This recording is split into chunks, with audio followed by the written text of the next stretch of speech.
I've had the iPhone 15 Pro Max for about a month now, and I've learned 5 things in that time, which, if you're still thinking about buying this phone, you really need to know. So the iPhone 15 Pro Max has had a massive injection of competition recently, thanks to Google and their Pixel 8 Pro. This is a wonderful phone, but I'm still ensconced within the Apple ecosystem, which means I rely on this every single day. The main reason being I can copy and paste stuff from this to my Mac. I'm not joking, that's the main reason. However, I do understand that this is a very expensive purchase for most people, including me, so if you're still hovering over that buy now button and you just want to know what it's like to live with this thing day to day, I've got the answers.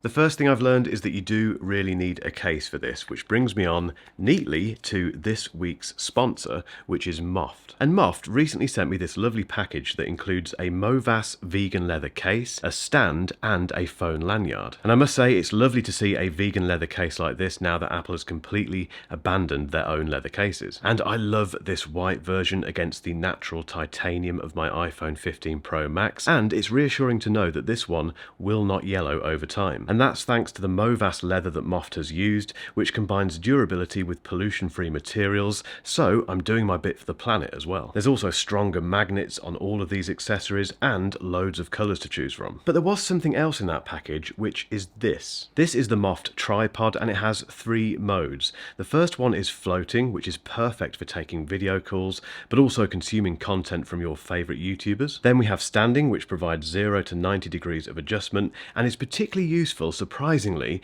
for top-down shots. If you're a content creator like myself, using this to get footage of things on the desk is so useful. If only I'd had this a few months ago when I started creating a lot of content for TikTok. And the third setting for the Moft tripod is this, which is the vlogging mode, which, as you can see, I'm using with the iPhone 15 Pro Max at the moment. This is a good test for the selfie cam, by the way, but this is just such a good way to film yourself rather than having the phone like this, which is always a bit awkward. You're always worried about, covering up the mic and that sort of thing. But with this, you just snap it on the back very quickly and away you go. So this Moft tripod is fantastic for content creators like myself, but it's incredibly useful if you just want to use it to stand up your iPhone in a variety of positions. You can't do this with the iPhone on its own, and when you combine the Moft tripod with this lovely Moft case, it's a fantastic combination. And there's 3 things that are fantastic about the Moft tripod. It's very quick to unfold, so there's no faffing about. It's super small, so it goes straight into your pocket while attached to your phone without any trouble. And it's incredibly versatile given all of these different use cases. This thing is definitely going to stay attached to my iPhone. Moft keeps doing this. They keep making fantastic accessories for the iPhone. I cannot recommend them enough. To find out more about the tripod and everything I've shown you today from Moft, just click those links below. Coming back to the case thing with the iPhone 15 Pro Max, I've never seen so many tech commentators and just regular buyers talk about leaving this thing naked because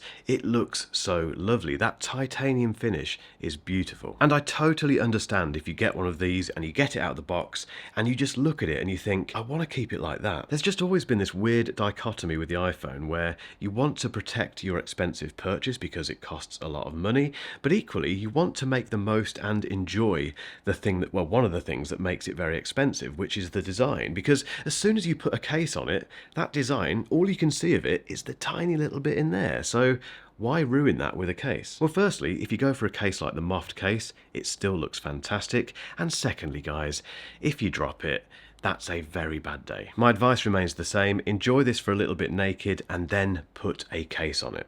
My second learning is very subjective as always, but if you're after a smartphone camera system, which is 1, incredibly reliable, and 2, doesn't require a preference for a certain photographic look, which I'll explain in a moment, then the iPhone 15 Pro Max is the only choice. However, personally, I do have a preference for a certain photographic look, which is why for me, the Pixel 8 Pro is still the winner. Just. You see, the Pixel 8 Pro has a very defined look, which you need to like those photos, which brings me back to the iPhone 15 Pro Max. This takes amazing photos no matter the condition, no matter the subject, and the look of those photos is very pleasing. The photos won't be over-sharpened, they won't be oversaturated, and whatever you do with them, whether you place them on the wallpaper, on your Mac, on your wall in your room, they will look great. And the iPhone 15 Pro Max, I've discovered, is the epitome of that. Which brings me on to learning number 3.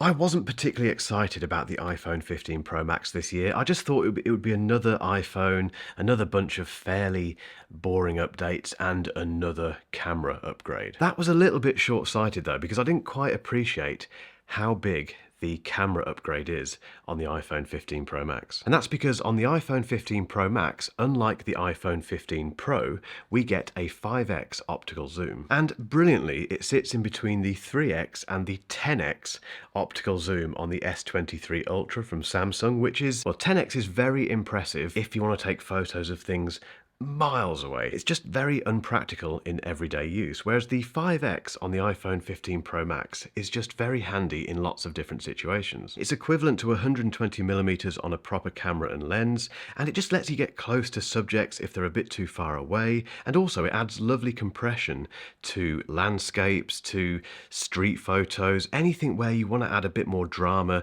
and interest to the image. But the best thing about that 5x, which I don't think Apple really spoke about properly during the launch event, which I did find quite strange, is the low light performance, which is just absolutely amazing. The photos you can get with this long lens in low light situations and at night are utterly unbelievable. And that's why for me the iPhone 15 Pro isn't worth bothering with. I know the smaller size might be, tempting based on the size of the iPhone 15 Pro Max, but it only has a 3x zoom optical, whereas this has the 5x. It's enough to justify the size increase and the price increase. Okay, I've got a question for you. When was the last time that you had an issue with your iPhone, a big problem, that wasn't solved by either A, a software update, or B, a trip to an Apple store? I bet the answer is never. Because the big iPhone gates, whether they be bend gates or dust gate or antenna gate or whatever it might be, they're always fixed in the long run. That has happened this year with the iPhone 15 Pro Max and the overheating gate, which I was lucky enough not to have. This was when the phone would heat up for no reason whatsoever, even if it was just sitting there idle doing nothing on the desk. That has been fixed in the latest iOS update. Bend gate, I won't go through this. Will I go through it again? I will very briefly go through it again. Let me just illustrate something. Let me just take it out of this case. If you take your iPhone, right, and do this, it will probably bend and crack and break and die. And you'll be very, very sad. Don't do it. Now, I don't have an issue with tech channels that do this kind of stress testing where they take things and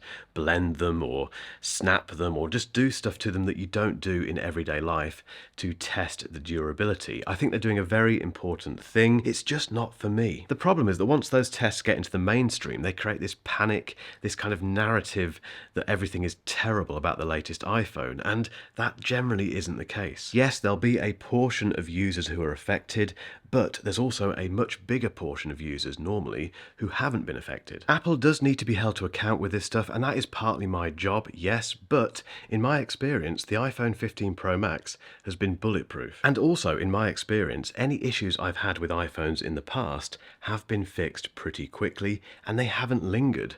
We've forgotten about them. Apple is literally the last to the party when it comes to adding USB-C charging and data transfer to their smartphone, but that's what they do. And in fairness, with things like the MFI, the Made for iPhone program, probably bringing in quite a lot of revenue, and arguably lots of people out there still have lightning cables, you can kind of understand why. However, that didn't make the iPhone not having USB-C any less irritating. Now, this is a pair of headphones that have USB-C charging. Yes, it's the Bose Quiet Comfort Ultra. I will be reviewing these soon. Make sure you subscribe not to miss that. But in the past, I couldn't do this.